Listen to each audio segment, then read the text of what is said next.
बच्चों स्वागत है ਤੁਹਾਡਾ ਸਭ ਦਾ ਸਿੱਖਿਆ ਹੈ ਪੰਜਾਬ ਤੇ। ਜਿਵੇਂ ਕਿ ਤੁਹਾਨੂੰ ਸਭ ਨੂੰ ਪਤਾ ਹੈ ਕਿ ਤੁਸੀਂ ਸਰਕਲਸ ਪੜ੍ਹ ਰਹੇ ਹੋ। ਜੇ ਤੁਸੀਂ ਰੈਗੂਲਰ ਸੈਸ਼ਨ ਦੇਖਦੇ ਆ ਰਹੇ ਹੋ ਜਾਂ ਨਹੀਂ ਵੀ ਦੇਖਿਆ ਤਾਂ ਤੁਹਾਨੂੰ ਦੱਸ ਦਿੱਤਾ ਜਾਂਦਾ ਹੈ ਕਿ ਪਿਛਲੇ ਸੈਸ਼ਨ ਦੇ ਵਿੱਚ ਅਸੀਂ ਇਕੁਏਸ਼ਨ ਆਫ ਟੈਂਜੈਂਟ ਬਾਰੇ ਗੱਲ ਕੀਤੀ ਸੀ। ਅਸੀਂ ਸਿੱਖਿਆ ਸੀ ਕਿ ਟੈਂਜੈਂਟ ਜੋ ਸਰਕਲ ਦੀ ਟੈਂਜੈਂਟ ਦੀ ਇਕੁਏਸ਼ਨ ਆ ਉਹ ਕਿਹੜੇ-ਕਿਹੜੇ ਤਰੀਕੇ ਨਾਲ ਬਣ ਸਕਦੀ, ਉਹਦੇ ਅਲੱਗ-ਅਲੱਗ ਟਾਈਪਸ ਪੜ੍ਹੀਆਂ ਸੀ। ਹੁਣ ਅੱਜ ਅਸੀਂ ਗੱਲ ਕਰਨ ਵਾਲੇ ਹਾਂ ਇਕੁਏਸ਼ਨ ਆਫ ਨਾਰਮਲ, ਯਾਨੀ ਕਿ ਸਰਕਲਸ ਦੇ ਅੰਦਰ ਟੈਂਜੈਂਟ ਜਿਵੇਂ ਸਾਨੂੰ ਪਤਾ ਹੈ कि सर्कल टेंजेंट होंगे नॉर्मल होंगे, हम असीं गल करांगे कि नॉर्मल की इक्वेशन किवें फाइंड कर सकती है। तो देखो बच्चे सब तो पहला एक चीज़ कि जो भी नॉर्मल की गल आती है, अगे बढ़न तो पहला जो भी नॉर्मल की गल आती है तो थोड़े कोल क्या चीज़ आती है कि अगर मेरी किसी भी सर्कल की कोई टेंजेंट जा रही है जिस पॉइंट ऑफ कॉन्टैक्ट, इनू क्या कहते हैं पॉइंट ऑफ कॉन्टैक्ट, जो इस पॉइंट ऑफ कॉन्टैक्ट तो एक होर लाइन पास हो जाए तो थोड़ी टेंजेंट के परपेंडिकुलर होवे, उस लाइन नू असी नॉर्मल कहने इन जनरल। डेफिनेशन नहीं बदलेगी, ठीक है जी।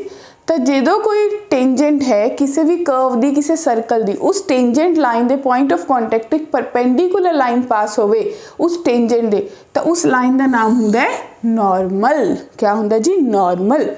हुण असीं गल करांगे कि टेंजेंट की इक्वेशन किवें बनती है।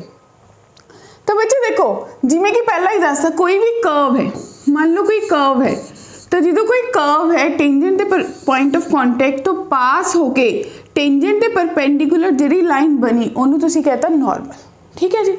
तो यही लिखा जी, a line is perpendicular to tangent at the point of contact it is called normal. वो किहड़ी लाइन हुंदी है? नॉर्मल।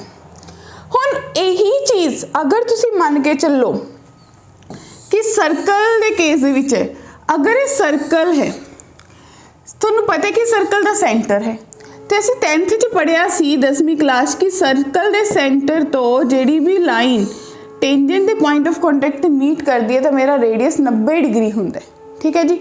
तो रेडियस टेंजेंट ना 90 डिग्री का एंगल बनाता है। दूजी गल यही चीज़ आपां कह रहे कि जिहड़ी नॉर्मल, देखो जिहड़ी नॉर्मल है वो टेंजेंट के परपेंडिकुलर पॉइंट ऑफ कॉन्टैक्ट तो, जाने कि थोनू ये पता चल गया जिहड़ी भी कोई मेरी नॉर्मल लाइन होएगी सर्कल के केस दे विच वो कित्थों पास होएगी, वो हमेशा ही मेरे सर्कल के सेंटर चो पास होएगी, क्योंकि वो कुछ भी नहीं है, वो मेरा रेडियस ही एक्सटेंडेड होएगा।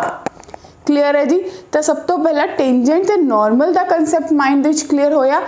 टेंजेंट क्या होंदी है? वो लाइन जिहड़ी सर्कल नू टच करके चलेगी, तो उस टचिंग पॉइंट ते उस पॉइंट ऑफ कॉन्टैक्ट ते जिहड़ी अगली लाइन आके परपेंडिकुलर होके सर्कल के सेंटर चो पास होके गई, या तुसीं कह सकते हो जो मैं अपने रेडियस नू एक्सटेंड करदा तो उस टेंजेंट के परपेंडिकुलर लाइन है वही मेरी क्या होएगी? नॉर्मल। तो बच्चों देखो हुण इसी चीज़ का इक्वेशन बनाना सीखते हैं। मान लो कि मेरे सर्कल का सेंटर H, K है तो मेरा point of contact x1, y1 है। मैंने क्या करना है? इक्वेशन करनी है। तो डियर स्टूडेंट्स अगर मैं मान ला कि मेरी नॉर्मल की स्लोप कितनी होएगी, क्योंकि मैंने नॉर्मल के 2 पॉइंट पता चल गए, तो बच्चों क्या होएगी? स्लोप ऑफ नॉर्मल कितनी बन गई जी? स्लोप ऑफ नॉर्मल कितनी बन जाएगी? चेंज इन y, यानी कि y1 माइनस के divided by x1 minus h।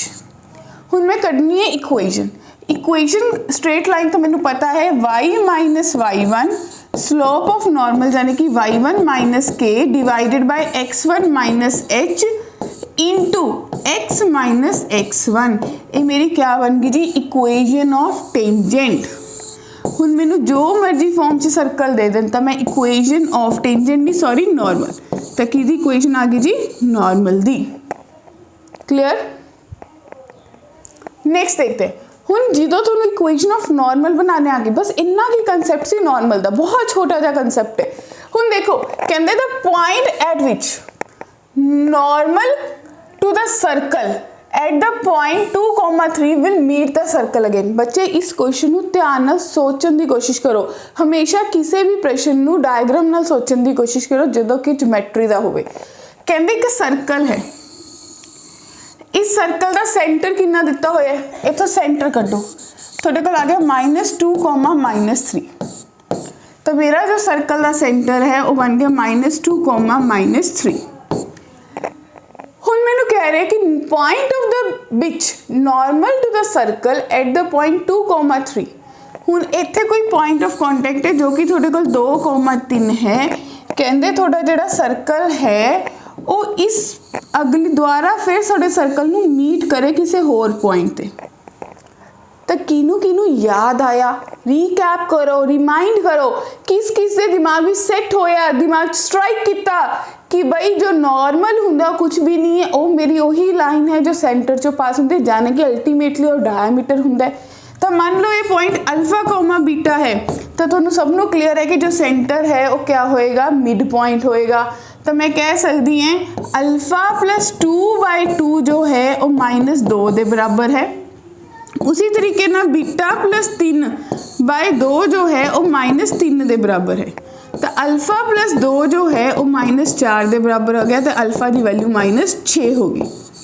हाँ जी, अगली बार कहते बीटा प्लस 3 जो है वो -6 के बराबर हो गया। तो बीटा की वैल्यू -9 के बराबर होगी। तो मेरा जो सर्कल क्वेश्चन ने पूछा सी कि दूसरा कितने जाके मीट करेगी, वो पॉइंट मेरे को आ गया -6, -9। तो जी थोड़ी दौड़ जो है ख़त्म होगी, यानी कि ऑप्शन सी जो है वो मैंने बिल्कुल सही आंसर दे रहा है कि जी मेरी नॉर्मल है दिते हुए सर्कल की जो कि 2,3 चो पास हो रही है, और सर्कल च किते होर जाके कितने मीट होएगी। क्लीयर है? कंसैप्ट की लग्या, तुसी सिंपली एक मिड पॉइंट फॉर्मूला लगाया। और क्यों लग गया? जो तुहानू नॉर्मल का कंसैप्ट पता है, तुहानू थ्योरेटिकली पता है कि जो नॉर्मल है सर्कल की वो हमेशा वो सेंटर चो पास होंगी है, यानी कि जेड़ी भी लाइन सेंटर चो पास होएगी तो सर्कल में दोबारा जाके मीट करेगी, वो क्या होएगा, डायमीटर।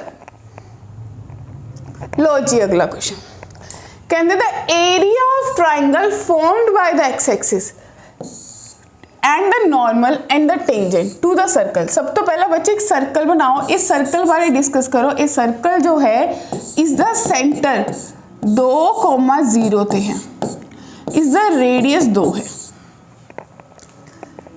ये जेड़ा थोड़ा टेंजेंट है तो नॉर्मल है 1,√3 ते, यानी कि अगर मैं मन्ना कि मेरा कोई सर्कल है जिसका सेंटर 2,0 है, उधर रेडियस 2 है, तो जाने कि वो सर्कल थोड़ा ओरिजिन चो पास हो रहा है, कुछ इदा का सर्कल बन रहा है। ठीक है, हुन इस सर्कल ते 1,√3 पॉइंट कितने होएगा, कुछ इतने होएगा 1,√3। इस पॉइंट ते मेरी कोई टेंजेंट जा रही है जो टच करके जा रही है, और इत्थे ही कोई नॉर्मल भी पास हो रही है जो सेंटर ते आएगी, तो डेफिनेटली एंगल 90 का होएगा। बोलो क्लियर? तो जो इन्नी गल पता चल गई माय डियर स्टूडेंट्स, टेंजेंट जो है अगर सर्कल है, सर्कल की इक्वेशन है x² + y² - 4x = 0। जिसने equation of tangent to the circle कड्डी सी पॉइंट फॉर्म, उन्हें याद आ गया होएगा कि x × 1 + y × √3 - 4 × x + 1/2 कर लो = 0। थोड़े को बनया x + √3y 2 दूनी 4, यानी कि -2x - 2 बराबर है 0। तो थोड़े को बनया -x + √3y - 2 बराबर है 0। इनू होर सॉर्ट किया तो x - √3y + 2 बराबर है 0। ये थोड़ी इक्वेशन ऑफ टेंजेंट आ गई। हुण देखो जे इक्वेशन ऑफ टेंजेंट की गल हो रही है तो हुणे जी टेंजेंट है एक्स एक्सिस नू मीट कर रही है। अगर एक्स एक्सिस नू मीट कर रही है यानी कि इस टेंजेंट दे विच y 0 होएगा। y 0 हुंदे ही x की वैल्यू -2 होगी, यानी कि आ पॉइंट तुहानू पता चल गया -2,0। ठीक है जी। तो बच्चों अगर ये रेडियस है, रेडियस की वैल्यू 2 है, आ वैल्यू थोड़े कोल कितनी आ गई? हाँ जी, ये 2 ते 2 4। हाइट कितनी दी हुई है इस ट्राइंगल की? √3। तो एरिया किसके बराबर होएगा? एरिया होएगा 1/2 × 4 × √3 दे 2 दूनी 4, यानी कि थोड़ा जड़ा एरिया ऑफ ट्राइंगल है जो क्वेश्चन ने पूछा सी कि टेंजेंट नॉर्मल ते एक्स एक्सिस मिलके बना रहे, यानी कि ए वाला ट्राइंगल इसका एरिया थोड़े को आ जाएगा 2√3 स्क्वायर यूनिट। तो ऑप्शन देखो बी जो है वो सही आंसर दे रही है। बोलो जी क्लियर है कि रिकॉग्नाइज कर पाए मेरा बेस की है, मेरी हाइट कितनी है? ग्रेट। अगला क्वेश्चन कहते the equation of normal to the circle, एक सर्कल दिता होया x square plus y square minus 8x minus 2y plus 12 बराबर है 0 दे at the point whose ordinate is -1। बच्चे ऑर्डिनेट के अंदर y द पॉइंट यानी कि y -1 दिता होया, ठीक है जी। हुणे जो सर्कल है सेंटर किमें कड्डी दा है, सबने याद होएगा -half the coefficient of x they coefficient दा नेगेटिव हाफ कर दो यानी कि 4, y दे कोफिशिएंट दा नेगेटिव हाफ कर दो यानी कि 1। हुण डायग्राम सोचते हैं, अगर कोई सर्कल है ਉਹਦਾ सेंटर 4,1 है, ਉਹ दो पॉइंट ਦੇ मीट करे, ਉਹ देखते ਕਿਹੜੇ ਤੇ ਕਰੇਗਾ। अगर इस सर्कल ਦੇ ਵਿੱਚ y =-1 पुट कर दो तो x square plus 1 minus 8x plus 2 plus 12 =0। तो थोड़े को x square minus 8x plus 15 बराबर है 0। तो x square minus 3x minus 5x plus 15 बराबर है 0 दे। तो बच्चों थोड़े को बनया कि ना, थोड़े को बनया x -3 ते x प्लस 5 बराबर है 0। इट मीनस x की वैल्यू -5, 3 ते 5 आ गए। तो मैनू पता चलिया आ पॉइंट मेरे को है 3,-1 और ये पॉइंट मेरे को है 5,-1। हुण इथों जो थोड़ी नॉर्मल्स है, हुण प्रश्न है कि क्या है, इक्वेजन ऑफ नॉर्मल कढ़नी है जो इत्थे आई निकल रही हैं। तो की सोचोगे बच्चे, अगर तुम्हें ये पता चल गया तो इस लाइन की स्लोप कितनी आ जाएगी, चेंज इन y 1 प्लस 1 2/1 2 आ गई, और इस लाइन की स्लोप कितनी आ जाएगी बच्चों, -1 2 5 बटे यानी कि -2। हाँ जी, हुण इक्वेजन ऑफ नॉर्मल कढ़ लो। तो इक्वेजन कितनी आ जाएगी, नॉर्मल की इक्वेशन लिखनी आती सबनों, तो लिखोगे y प्लस 1 बराबर है 2 गुना x -3 दे, यानी कि y प्लस 1 =2x -6 दे। तो बच्चे 2x माइनस y माइनस 7 बराबर है 0। एक इक्वेशन ऑफ नॉर्मल ए बन गई। दूसरी इक्वेशन y प्लस 1 -2 गुना x -5 दे। तो y प्लस 1 -2x प्लस 10 दे। तो 2x प्लस y -11 बराबर है प्लस -9 बराबर है 0। हम चेक करो, एक बन रही है 2x माइनस वाई माइनस 7 बराबर है 0, ठीक है जी, और दूजी बन रही है 2x प्लस वाई माइनस, यानी कि ऑप्शन ए जो है वो मैंने दोनों इक्वेशन दे रहा है कि मेरी नॉर्मल दो नॉर्मल बन गई हैं 2 पॉइंटा तो, एक बनेगी 2x माइनस वाई माइनस 7 बराबर है 0, दूजी बनेगी 2x प्लस वाई माइनस 9, यानी कि ऑप्शन ए जो है वो सही आंसर है।